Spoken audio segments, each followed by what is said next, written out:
Hello everyone, कैसे हैं आप सब। स्वागत है आपका मेरे यूट्यूब चैनल पे। आज हम बात करने वाले हैं जनक के लेटेस्ट एपिसोड के बारे में।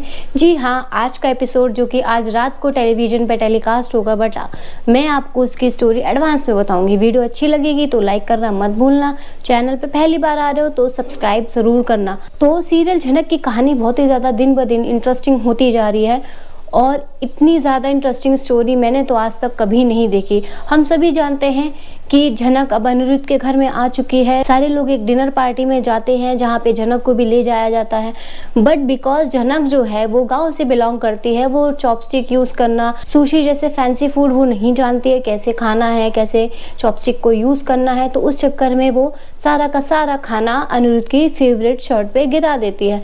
अब वो शर्ट पूरी खराब हो जाती है। सारे लोग वहां पे सीन क्रिएट कर देते हैं।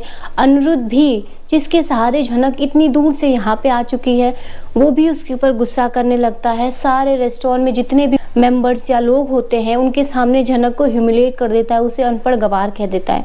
अब जनक को इस चीज का काफी ज्यादा बुरा लगता है। उसकी एविल भाभी यानी कि बिपाशा जिसका नाम है, वो भी जनक को ताने मारती कि ऐसे गाँव की गवार लड़की को अगर आप लेकर आओगे तो ऐसा ही होगा, वो बेइज्जती तो कराएगी। सो कॉल्ड, मैंने तो कहा ही था कि इसे मत लेके चलना, लाइक इस टाइप का एक्सप्रेशन देती है। खैर सब लोग वहां से जनक से गुस्सा होकर चले जाते हैं, लेकिन छोटोन, एक कैरेक्टर है इसमें छोटोन नाम का जो काफी इंटरेस्टिंग है। मतलब कि पूरे फैमिली में छोटोन और अप्पू जो है वो जनक को समझते हैं, उससे बात करने की कोशिश करते हैं और वो रोने लगती है जनक की अनिरुद्ध उसे डांट देता है तो वो समझाता भी है, कहता है ये सारी चीजें तो होती रहती हैं और जहाँ चार बर्तन होते हैं वो खटकते तो हैं, तुम बुरा मत मानो।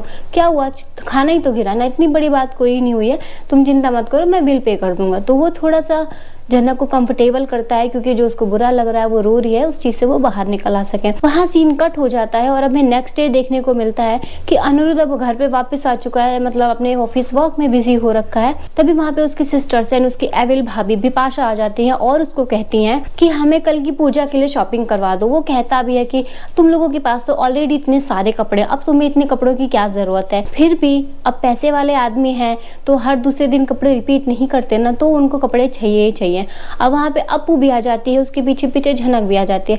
अप्पू जिद करने लगती है कि मुझे भी कपड़े दिलाओ और मुझे दिलाओगे तो जनक को भी दिलाओ, मतलब वो जनक के लिए भी कपड़े लेने की बात करती है। तभी वहां पे अनिरुद्ध की माँ तनुजा आ जाती है और उसकी भाभी बिपाशा, दोनों लोग मिलके जनक को भला बुरा कहने लगते हैं। उसको कहते हैं ये नौकरानी है, इसको क्या जरूरत है ये सब करने की। उसकी माँ तनुजा सबको भेज के वहां से अनिरुद्ध से अकेले में बैठ के बात करती है। कहते हैं कि तुम इसको कब तक यहाँ रखोगे, अकेली लड़की कब तक रहेगी।